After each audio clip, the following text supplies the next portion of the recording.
बिस्मिल्लाहिर्रहमानिर्रहीम। अस्सलाम वालेकुम। उम्मीद करता हूँ आप सब लोग खैरियत से होंगे। आज की इस वीडियो में हम लोग एफएससी केमिस्ट्री प्रैक्टिकल्स जो है ना उसके कुछ गाइडलाइन स्टडी करेंगे और उसके साथ साथ कुछ इंपॉर्टेंट प्रैक्टिकल्स हैं वो देखेंगे जो पास पेपर्स में आ चुके हैं।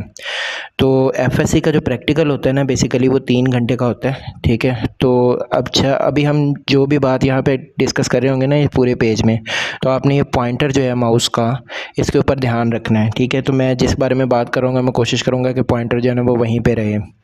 तो पहले आपने ये देखना है कि हमें जो टोटल टाइम होता है ना वो 3 आवर्स होता है, यानी 3 घंटे का प्रैक्टिकल होता है। और इसके जो टोटल मार्क्स है ना केमिस्ट्री के प्रैक्टिकल के वो 30 हैं, 30 मार्क्स का प्रैक्टिकल होता है। तो इसमें हम ये भी देखेंगे कि जो आपका टोटल पेपर है वो कितने मार्क्स का है, हर क्वेश्चन जो है वो कितने मार्क्स का होता है, किस किस प्रैक्टिकल को कितने मार्क्स अलाउड किए गए हैं और आपने प्रैक्टिकल में करना क्या क्या होता है, ठीक है।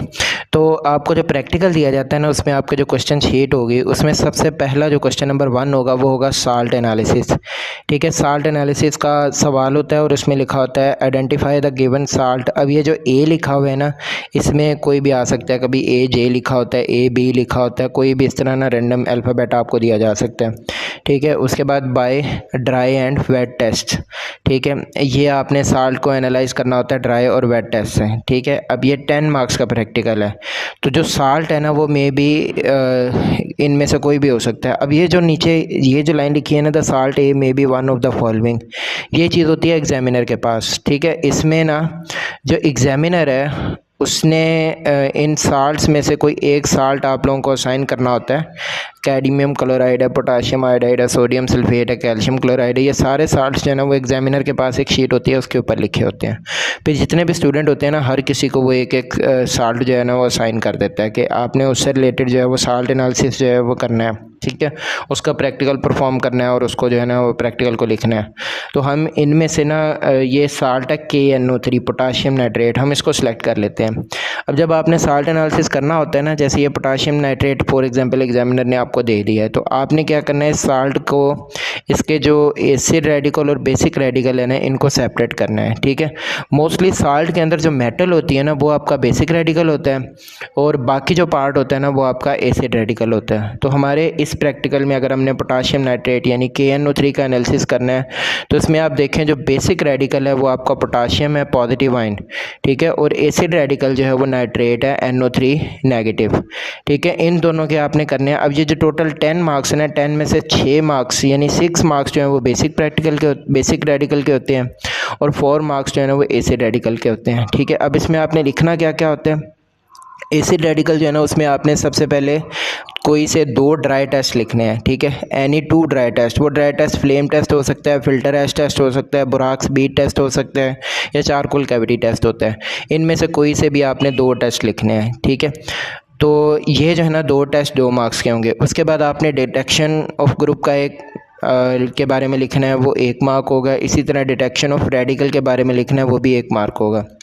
तो टोटल जो है ना आपके इसके बाद ये 2 और 2 4 मार्क्स बन जाएंगे। फिर आपने 2 कन्फर्मेटरी टेस्ट लिखने होते हैं इसके जो आपका बेसिक रेडिकल है, ठीक है, तो 2 मार्क्स उसके होंगे।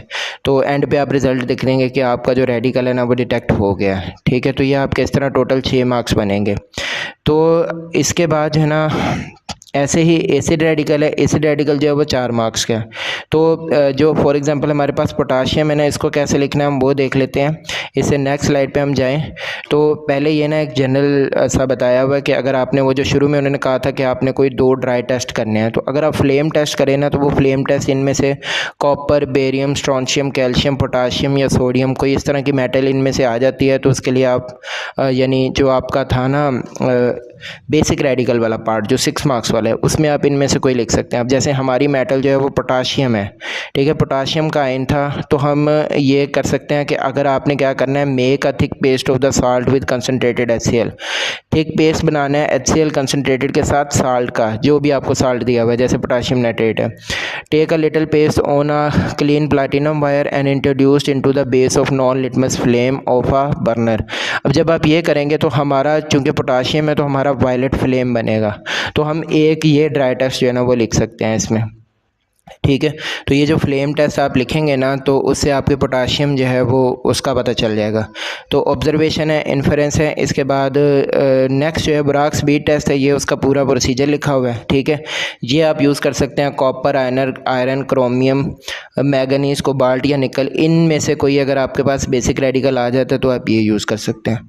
ठीक है, तो अब हम आ जाते हैं अपने मेन प्रैक्टिकल की तरफ। हम डिटेक्ट कर रहे थे पोटाशियम को। ठीक है, तो पोटाशियम के लिए आपने जैसे सबसे पहले देखा था कि उन्होंने क्या, आपने दो जो है ना वो टेस्ट लिखने हैं, ड्राई टेस्ट, इसमें एक फ्लेम टेस्ट था और दूसरा फ़िल्टर एश टेस्ट था। ठीक है, तो वो शुरू में जो लिखे हुए थे ना, ये फ्लेम टेस्ट है, ये फ़िल्टर एश टेस्ट है। ऐसे ही आपने एक्सपेरिमेंट, ऑब्जर्वेशन और इन्फ्रेंस इसकी लिख देनी है। ये फ्लेम टेस्ट हो जाएगा। ठीक है, उसके बाद ये फ़िल्टर एश टेस्ट हो जाएगा। फ्लेम टेस्ट में वायलेट फ्लेम आएगा, इसमें नो कलर आएगा, तो ये चीज़ें हम इसके बारे में बता देंगे। ठीक है, उसके बाद फिर दो चीज़ें और थी इसके बारे में, उसमें आप ये देखें, एक तो आपने ये बताना था डिटेक्शन ऑफ रेडिकल और डिटेक्शन ऑफ ग्रुप। ठीक है, तो इसमें इसके लिए आप ये दो प्रैक्टिकल लिख देंगे। एक जो है इस एक नंबर का ये वाला हो जाएगा, साल्ट प्लस डाइल्यूट सोल्यूशन वाला, और एक H2S गैस गुजारने वाला हो जाएगा। उसके बाद लास्ट पे आपने देखा था कि 2 मार्क्स जो है ना वो थे कन्फर्मेटरी टेस्ट के।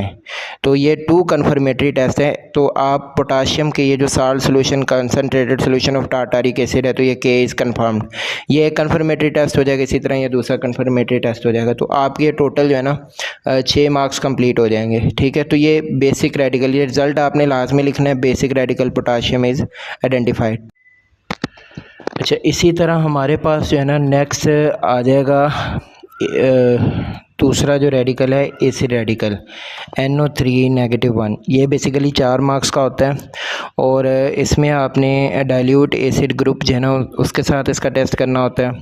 इसी तरह कंसनट्रेटेड एसिड ग्रुप के साथ टेस्ट करना होता है, डिटेक्शन ऑफ एसिड रेडिकल करनी होती है और 2 कन्फर्मेटरी टेस्ट करने होते हैं। हाफ मार्क के एसिड और कंसनट्रेटेड एसिड ग्रुप और डाइल्यूट एसिड ग्रुप के साथ टेस्ट हैं, 1 मार्क का डिटेक्शन है और 2 मार्क्स के कन्फर्मेटरी टेस्ट हैं। ठीक है, तो इसी तरह हम नाइट्रेट के टेस्ट देखें अगर, तो यहाँ पे ये देखें, ये हमारे पास पहले डाइल्यूट के साथ टेस्ट लिखा हुआ है, हाफ मार्क का, ये हो जाएगा। फिर कंसनट्रेटेड के साथ टेस्ट लिखा हुआ है, उसके बाद ये वाला जो है ना ये डिटेक्शन का टेस्ट है तीसरा।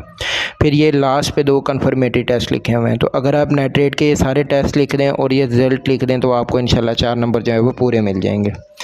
ठीक है, अच्छा, ये जो है ना आपका पहला क्वेश्चन था।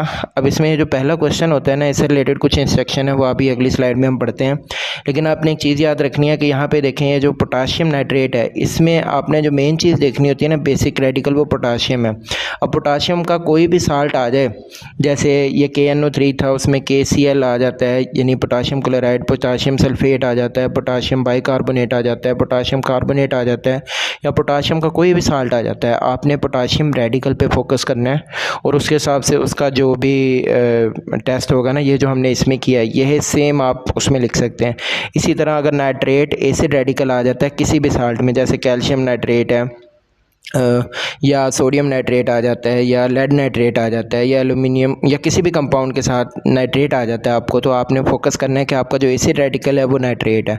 तो नाइट्रेट के जो हमने इसमें ये जो टेस्ट लिखे हैं, आपने यही वाले सारे लिख देने हैं। ठीक है, तो आपने बेसिकली साल्ट के अंदर से जो है ना वो सेपरेट करना है बेसिक रेडिकल और एसिड रेडिकल। और जैसे हमने पहले डिस्कस किया है, जो बेसिक रेडिकल होता है वो मोस्टली मेटल होती है, और जो एसिडिक रेडिकल होता है वो बाकी मेटल के अलावा जो पार्ट रह जाता है वो एसिड रेडिकल होगा। ठीक है, अब इसके बाद जो आपका नेक्स्ट क्वेश्चन होगा ना, क्वेश्चन नंबर 2, वो होगा वॉल्यूमेट्रिक एनालिसिस। ठीक है, वॉल्यूमेट्रिक एनालिसिस जो है ना, इसमें आपको टाइट्रेशन के प्रैक्टिकल्स आएंगे। ठीक है, ये टाइट्रेशन जो है वो बेसिकली 3 तरह की होती हैं। ये types of volumetric analysis practical है या टाइट्रेशन कह दें। एक एसिड बेस्ड टाइट्रेशन होगी, दूसरी होगी KMnO4 की टाइट्रेशन, KMnO4 जिसमें यूज़ हो रहा होगा, और तीसरी होगी आयोडीन टाइट्रेशन। आयोडीन के साथ मोस्टली स्टार्च यूज़ हो रहा होता है। तो ये इंडिकेटर्स हैं। एसिड बेस में फिनॉक्सिलिन या मिथाइल ऑरेंज इंडिकेटर होता है, और KMnO4 वाली में KMnO4 इंडिकेटर होता है, और आयोडीन वाली में आयोडीन के साथ स्टार्च जो है ना वो इंडिकेटर होता है। ठीक है, तो ये 3 तरह की टाइट्रेशन है। इसमें से हमारे पास ये एक प्रैक्टिकल हमने यहाँ पे एग्जांपल के तौर पे लिखा हुआ है, 28.4 grams of alkali metal thiosulphate M2 H2O3 is dissolve इन पर डेसीमीटर क्यूब, ठीक है, यानी 1 डेसीमीटर क्यूब में आपने डिज़ोल्व किया हुआ। Calculate the atomic of weight of metal M by volumetric method, ठीक है। इसके थ्रू आपने इसको जो है ना वो करना है। अब इसमें ये देखें, ये जो नोट लिखा हुआ है ना, ये बेसिकली पहले और दूसरे क्वेश्चन यानी ये और जो नेक्स्ट तीसरा क्वेश्चन है, सॉरी 2 और 3 क्वेश्चन के लिए ये नोट होता है कि write down principle standard solution end point indicator equation procedure and post calculation for question number 2 and principle procedures post calculation if required for question number 3 in first 20 minute. यानी practical के जो 3 घंटे हैं उसमें पहले 20 मिनट में आपने question number 2 और क्वेश्चन नंबर 3 की ये सारी चीज़ें लिखनी होती हैं, ठीक है। तो इनको भी हम बारी बारी देखते हैं कि क्वेश्चन नंबर 2 जो है उसमें क्या होता है और कितने कितने मार्क्स किस चीज़ के हैं और इसमें आपने करना क्या होता है। तो पहले 20 मिनट्स जो है ना इसमें आपने बेसिकली राइट अप करना है अपना प्रोसीजर वगैरह, सारी ये चीज़ें जो है ना यहाँ पे जो मेंशन की हुई हैं वो लिखनी है। तो फर्स्ट 20 मिनट्स जो है ना इसके 5 मार्क्स होते हैं वॉल्यूमेट्रिक एनालिसिस के, ठीक है। इसमें आपने 5 नंबर जो है ना वो फर्स्ट 20 मिनट्स 5 मार्क्स और परफॉर्मेंस के 5 मार्क्स हैं, ठीक है। तो फर्स्ट 20 मिनट्स में आपने लिखना होता है इसका जो भी प्रैक्टिकल है ना वो सारा लिखना होता है। तो अब यहाँ पे देखें आपने इसमें क्या क्या चीज़ें लिखनी है। अगर आपको वॉल्यूमेट्रिक एनालिसिस का कोई प्रैक्टिकल आता है तो आपने क्या करना है, पहले 20 मिनट्स में प्रिंसिपल लिखना है इसका हाफ मार्क का, उसके बाद स्टैंडर्ड रिएजेंट हाफ मार्क्स उसके होंगे, इंडिकेटर हाफ मार्क उसके होंगे, एंड पॉइंट हाफ मार्क, ठीक, chemical equation half mark, method या प्रोसीजर कह लें इसको, ये 1 नंबर का होता है। उसके बाद सपोज्ड कैलकुलेशन जो है वो 1.5 यानी 1.5 नंबर की होती है। ये आपके टोटल 5 मार्क्स हैं। उसके बाद आपने परफॉर्मेंस करनी होती है, परफॉर्मेंस के भी 5 मार्क्स हैं। उसमें पिपेट जो होती है उसके साथ आपने मेजर करना है, यानी आपके पास जो भी एसिड मौजूद है या बेस है आपने उसका सैंपल लेना है पिपेट के साथ, उसके ऊपर शक्कर लगा होता है तो आपने उसका 10 ml या 5 ml जितना आपको रिक्वायर्ड है वो आपने उससे लेना है और उसको फिर आपने फ्लास्क में डालना है। पिपेट के थ्रू उसकी रीडिंग लेनी होती है। फिर आपने ब्यूरेट जो है ना उसकी रीडिंग लेनी है। ब्यूरेट आपके पास वो पहले से लगी हुई होती है, उसमें स्टैंड में बड़ी होती है वो, तो उसके ऊपर आपने रीडिंग नोट कर लेनी है। फिर आपने टाइट्रेशन कंप्लीट होने के बाद जब वो कलर चेंज होता है उसकी भी रीडिंग नोट करनी है, तो वो ब्यूरेट रीडिंग होगी। उसके बाद मीन कंकॉर्डेंट रीडिंग है। ये जो आपने प्रैक्टिकल होता है ना वो 3 दफ़ा करना होता है। 3 दफ़ा आपने जो कलर चेंज है ना वो देखना होता है, टाइट्रेशन कंप्लीट करनी होती है और उसके बाद 3 वैल्यूज़ आपके पास आते हैं। फिर आपने तीनों की जो एवरेज है ना वो लेनी होती है, उसको मीन कंकॉर्डेंट रीडिंग कहते हैं। 1 नंबर उसका होता है। उसके बाद जो रिज़ल्ट आप लिखते हैं एंड पे उसके 2 मार्क्स होते हैं, ठीक है। तो 5 मार्क्स जो हैं वो बेसिकली परफॉर्मेंस के हैं। अब इसको हम देखते हैं, ये जो हमने सारी चीज़ें यहाँ पे लिखी है ना, प्रिंसिपल स्टैंडर्ड रिएजेंट इंडिकेटर, ये जो प्रैक्टिकल है ये आपको मैं पूरा बताता हूँ इसको कैसे लिखना है, तो उसमें ये आपकी सारी चीज़ें कवर हो जाएंगी। अब ये जो प्रैक्टिकल है इसका ये सारा हमारे पास प्रोसीजर लिखा हुआ है, ठीक है। अब जैसे हमारे पास जो प्रिंसिपल है, तो आप टाइट्रेशन के प्रैक्टिकल देखें ना उन सब का प्रिंसिपल सेम होता है। तो जब ये टाइट्रेशन का जहाँ पे स्टार्ट हो रहा है प्रैक्टिकल वहाँ पे देखें आपको प्रिंसिपल भी मिल जाएगा इसका, तो वहाँ से आपने प्रिंसिपल लेना है, ठीक है। तो ये जब मेरे पास जैसे ये नोटबुक है, नोटबुक्स में जब प्रैक्टिकल आगे चले जाते हैं, जैसे ये लास्ट प्रैक्टिकल है 46, तो वो काफ़ी सारी चीज़ें जो सेम आ रही होती हैं ना उसको स्किप कर देते हैं। तो शुरू के प्रैक्टिकल जो टाइट्रेशन के होंगे ना 40 स्टार्टिंग में दूसरा तीसरा 5वां प्रैक्टिकल वहाँ पे आपको प्रिंसिपल मिल जाएगा टाइट्रेशन का, तो आपने वहाँ से प्रिंसिपल लिख देना। उसके बाद स्टैंडर्ड रिएजेंट जो है वो भी शुरू में प्रैक्टिकल्स में लिखा होगा, आपने वो भी वहाँ से ले लेना है। फिर उसके बाद इंडिकेटर जो है वो चेंज होता है हर प्रैक्टिकल में। यहाँ पे इंडिकेटर मेंशन है स्टार्च सोल्यूशन, ठीक है। तो यहाँ पे इंडिकेटर आपने यहाँ से ले लेना है स्टार्च सोल्यूशन। उसके बाद तीसरी चीज़ जो है वो एंड पॉइंट, ये वो भी यहाँ पे लिखी हुई है, blue colour changes to colourless solution, ठीक है। उसके बाद नेक्स्ट जो है वो केमिकल इक्वेशन है, ये भी यहाँ पे पहले लिखी हुई है इक्वेशन, ठीक है। ये आपने यहाँ से ले लेनी है, इसके मार्क्स हो जाएंगे। उसके बाद मेथड जो है वो बेसिकली प्रोसीजर है, तो ये जो प्रोसीजर है मोस्टली टाइट्रेशन वाले प्रैक्टिकल का एक जैसा है, तो वो प्रोसीजर जो है वो आप यहाँ से लिख लेंगे। केमिकल्स वगैरह चेंज होते हैं और इंडिकेटर चेंज होता है, प्रोसीजर ऑलमोस्ट सेम है। तो ये जो मेथड लिखा हुआ है वो बेसिकली प्रोसीजर ही है। उसके बाद स्पोज कैलकुलेशन है। स्पोज कैलकुलेशन जो है ना वो 1.5 मार्क्स की है। यहाँ से जब आपने ऑब्जर्वेशन लेनी है तो ऑब्जर्वेशन में ये लिखा हुआ है mean value of volume of M2H2O3 used from the observation table. जो ऑब्जर्वेशन टेबल होगा ना वो आपको आपको मैं एक आगे सैम्पल टेबल दिखा देता हूँ।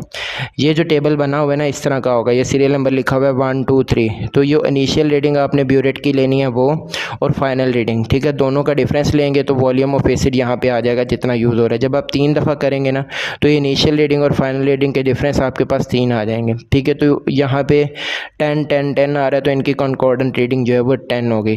ऐसे जब आप प्रैक्टिकल परफॉर्म करेंगे ना ये वाला, तो इसमें जब उन्होंने रीडिंग नोट की तो ये 12.8 आई, ठीक है। तो यहाँ से आपने इसको लिख देना, ये पोस्ट कैलकुलेशन होती है, आपको मतलब याद करनी पड़ेंगी। उसके बाद सब में ये फार्मूला यूज़ होता है, आपने M2H2O3 जो है ना इसके साथ निकालना है आयोडीन का, ठीक है। तो आयोडीन कह लें आपका नॉन सोल्यूशन है, इसकी वैल्यूज़ आपको पता है। अननोन सोल्यूशन जो है वो M2H2O3 है। तो हमने इसकी वैल्यूज़ में ये देखें M1 जो है वो अननोन है, वो नहीं पता, बाकी सारी वैल्यूज़ हमें पता है। मोल रेशो भी इस कैलकुलेशन के लिए हमें यहाँ से मिल जाएगी 2:1, ठीक है। 2 जो है वो रिएक्टेंट में M2H2O3 है और आयोडीन जो है वो 1 है। तो आपने M2 की वैल्यू जो है वो पुट करनी है 0.1, ठीक है। ये भी हमें पता होती है। M1 हमें नहीं पता, जो स्टैंडर्ड सोल्यूशन होता है ना आपका आयोडीन वाला वो 0.1 उसकी वैल्यू, स्टैंडर्ड सोल्यूशन उसी को कहते हैं जिसकी कंसनट्रेशन हमें पता होती है। फिर वॉल्यूम आपका 10 है, इसी तरह नीचे नंबर ऑफ मोल 1 है। तो जब आप इसको सॉल्व करेंगे आपके पास मोलारिटी आ जाएगी 0.156, ठीक है। उसके बाद आपने मॉलिक्यूलर वेट निकालना है इसका टोटल, तो मॉलिक्यूलर वेट जो है वो आपका इस फार्मूले से निकल आएगा, ठीक है। 24.8 डिवाइडेड बाय 0.156, तो ये मॉलिक्यूलर वेट निकल आया, ठीक है। अब मॉलिक्यूलर वेट जो है वो 158.9 है, ठीक है। अब इसमें से आपको सल्फ़र और ऑक्सीजन का पता है, वेट इसका नहीं पता, ठीक है। तो आप जो है ना इनकी वैल्यूज़ पुट करके टोटल वेट में से माइनस करेंगे, आपके पास मोलर मास M का निकलेगा, वो निकला 23.45। तो एटॉमिक वेट जो अल्कली मेटल थायोसल्फेट है उसका आपने निकाल लिया 23.45। तो यहाँ पे 7 यूनिट आप लगा देंगे ग्राम पर मोल, ठीक है। तो ये आपका जो टाइट्रेशन वाले एक्सपेरिमेंट होंगे 10 मार्क्स का जो क्वेश्चन है ये उसका कंप्लीट गाइडलाइन और प्रोसीजर है। तो उसके बाद ये कुछ पास पेपर में इंपॉर्टेंट प्रैक्टिकल्स हैं जो आ चुके हैं, ठीक है, वो आप देख लें। Determine the percentage purity of sodium carbonate dot NH2O of which 40 grams have been dissolved per litre, ठीक है। इसी तरह ये दूसरा प्रैक्टिकल है, तीसरा, चौथा, पाँचवा, छठा, सातवां, ये सारे टाइट्रेशन के प्रैक्टिकल हैं जो पास्ट पेपर में आ चुके हैं, ठीक है। ये हो गया आपके 2 क्वेश्चन जो 10-10 मार्क्स के होते हैं, 20 मार्क्स हो गए, ठीक है। इनकी वेटेज ज़्यादा है। उसके बाद जो तीसरा क्वेश्चन होता है ना आपका शॉर्ट प्रैक्टिकल वाला, जिसका नोट में लिखा हुआ था कि आपने इसका भी प्रोसीजर वगैरह लिखना है, वो क्वेश्चन नंबर 3 होता है। इसको कहते हैं शॉर्ट प्रैक्टिकल्स या फिर इनको बेसिक टेक्निक्स भी कहते हैं, ठीक है। तो ये जो शॉर्ट प्रैक्टिकल आपने करने होते हैं ना, इसमें इनके 5 मार्क्स हैं। तो 5 मार्क्स में जो फर्स्ट 20 मिनट्स में आपने इसका नोट में प्रोसीजर लिखना था उसके 2 मार्क्स हैं, बाकी 3 मार्क्स इसकी परफॉर्मेंस के होते हैं, ठीक है। तो वो हम देखते हैं उसके मार्क्स हैं वो आपको कैसे मिलेंगे। अब ये एक एग्जांपल में हमने दिया हुआ है, separate the mixture of inks by paper chromatography calculate their RF values. ज़्यादातर जो है वो क्रोमेटोग्राफी वाला प्रैक्टिकल आता है, या फिर एक और प्रैक्टिकल है जिसमें आपने प्रेपरेशन करनी होती है, यानी कोई कंपाउंड जो है ना उसको बनाना है, जैसे एडोफॉर्म बनाना है, ठीक है। तो उसका प्रैक्टिकल जो है वो ज़्यादा आता है आपको। अब प्रोसीजर आप जो है ना वो नोटबुक्स में आपके पास लिखे होंगे, वहाँ से आपने 2 मार्क्स का प्रोसीजर लिख देना है। उसके बाद बेसिक टेक्निक्स, जो बाकी 3 मार्क्स बचते हैं, बेसिक टेक्निक्स में से अगर कोई प्रैक्टिकल आता है आपको तो आपने ये देखें प्रेपरेशन जो है ना उसके होते हैं। प्रेपरेशन यानी वो प्रैक्टिकल जिसमें आपने कोई चीज़ बनानी है, तैयार करनी है, जैसे आयोडोफॉर्म बनाना है या कॉपर अमीन कम्प्लेक्स बनाना है, कोई कंपाउंड जब बनाना है ना आपने, तो उसके लिए आपने ये 3 काम करेंगे। सेटिंग ऑफ ऑपरेटर्स, यानी ऑपरेटर्स को सेट करने का 1 मार्क है, फिर परफॉर्मेंस आप जो है उसका 1 मार्क्स है, और रिजल्ट जो आपका निकलेगा 1 मार्क्स उसके हैं। तो 3 मार्क्स ये हो जाएंगे, 5 आपके पूरे हो गए। उसके बाद नेक्स्ट क्रोमेटोग्राफी वाला अगर प्रैक्टिकल आता है तो उसमें भी आपको ऑपरेटर सेट करने का 1 नंबर है, परफॉर्मेंस का 1 नंबर है, और रिजल्ट का भी 1 नंबर है। रिजल्ट में आपने RF वैल्यू निकालनी होती है। उसके बाद डिटेक्शन ऑफ एलिमेंट वाला कोई आता है, उसमें आपने स्टॉक सोल्यूशन बनाना है, ये मोस्टली आपको बना के दे देते हैं, ठीक है। और जो केमिकल टेस्ट हैं वो करने हैं, ठीक है। इसी तरह आइडेंटिफिकेशन ऑफ फंक्शनल ग्रुप है। फंक्शनल ग्रुप में जैसे एडोफॉर्म टेस्ट है या कीटोनिक ग्रुप या किसी भी ऑर्गेनिक कंपाउंड का जो फंक्शनल ग्रुप है उसके 3 टेस्ट आपने लिखने हैं। वो 3 टेस्ट जो है ना अगर आप परफॉर्म करते हैं तो ये परफॉर्मेंस के 3 मार्क्स होंगे, यानी हर टेस्ट का 1 नंबर, 3 टेस्ट के 3 नंबर। ये हीट ऑफ न्यूट्रलाइजेशन वाला है, ये ग्लास कैलोरीमीटर का एक्सपेरिमेंट होता है, इसके भी सेटिंग ऑफ ऑपरेटर्स का 1 मार्क्स है, परफॉर्मेंस का 1 नंबर है, और रिजल्ट का 1 नंबर है। उसके बाद लास्ट पे ग्रेविमेट्रिक एनालिसिस है, ये भी आपको प्रैक्टिकल की नोटबुक में मिल जाएंगे। इसकी परफॉर्मेंस का 1 नंबर होता है और रिजल्ट के 2 नंबर है, ठीक है। तो टोटल आपका ये जो शॉर्ट प्रैक्टिकल्स हैं ना ये 5 मार्क्स के होते हैं, ठीक है, तो 5 मार्क्स इस तरह आपके कंप्लीट हो जाएंगे। उसके बाद लास्ट पे आपके पास बचती है नोटबुक। 2 नंबर के जो है वो नोटबुक होती है, जो प्रैक्टिकल नोटबुक आपने चेक करवानी होती है। उसमें आप याद रखें कि प्रैक्टिकल नोटबुक आपकी नीट बनी हो, ख़ुद बनाई हो, और जो कॉपी है ना वो आपने अपने जो भी साइंस सब्जेक्ट के टीचर्स हैं, जो आपके केमिस्ट्री के टीचर होंगे ना, उससे चेक करवा के लानी है, उनके सिग्नेचर होने चाहिए। उसके बाद जो वाइवा होता है वो आपका जो प्रैक्टिकल आए होते हैं उनसे रिलेटेड क्वेश्चंस आपसे पूछे जाते हैं। 3 नंबर के वाइवा वाइज को क्वेश्चन होते हैं। ठीक है, तो 5 नंबर जो आपके बचे थे, यानी 10 नंबर क्वेश्चन 1 के, 10 नंबर क्वेश्चन 2 के, 5 नंबर शॉर्ट प्रैक्टिकल्स के, और 5 नंबर हैं जिसमें से 2 नंबर नोटबुक और 3 नंबर जो हैं वो वाइवा के हैं। तो इंशाल्लाह अगर आप ये सारे इंस्ट्रक्शंस को फॉलो करते हैं तो आपके 30 आउट ऑफ 30 मार्क्स आएंगे। तो जो एग्जामिनर्स होते हैं ना, उनको इंस्ट्रक्शंस होते हैं कि आपने किसी बच्चे को फेल नहीं करना और कोशिश करें कि बच्चा जो है वो मैक्सिमम मार्क्स ले सकें। तो वो आपको पेपर में मार्क्स देने के लिए ही बैठे हैं। अब आप पे डिपेंड करता है कि आप उनसे कितने ज़्यादा या कितने मैक्सिमम मार्क्स ले सकते हैं। ठीक है, उसके बाद ये कुछ बेसिक टेक्निक्स के पास पेपर्स में से न्यूमेरिकल जो ज़्यादातर आते हैं, जैसे ये purify given sample of NaCl by passing HCl gas, ये कॉमन आयन इफेक्ट का प्रैक्टिकल है, सिंपल सा है। उसके बाद ये prepare a pure sample of copper amine complex, ये वाला प्रैक्टिकल जो है ना वो काफ़ी दफ़ा रिपीट हुआ है, तो ये सबसे ज़्यादा कह सकते हैं इंपॉर्टेंट है। और जो हम प्रैक्टिकल कर रहे थे ना प्रेपरेशंस वाले, उसमें ये आता है। तो prepare a pure sample of copper amine complex, ये प्रैक्टिकल बहुत इंपॉर्टेंट है। उसके बाद क्रोमेटोग्राफी वाला है, और एक जो है ना ये sample of crystals of benzoic acid by crystallisation method, तो ये आपने बेंजोइक एसिड की क्रिस्टल बनानी होती है। ठीक है, तो ये आपका जो है वो प्रैक्टिकल बन जाएगा बेसिक टेक्निक्स का। ठीक है, ये भी वैसे इंपॉर्टेंट है, ज़्यादा जो है 2 और 4 वाला ज़्यादा इंपॉर्टेंट है, ये मोस्टली रिपीट होते हैं। ठीक है, चलें, उम्मीद है अगर आप ये सारी गाइडलाइंस, सारी इंस्ट्रक्शंस को फॉलो करते हैं तो इंशाल्लाह आपके प्रैक्टिकल में पूरे 30 में से 30 मार्क्स आएंगे।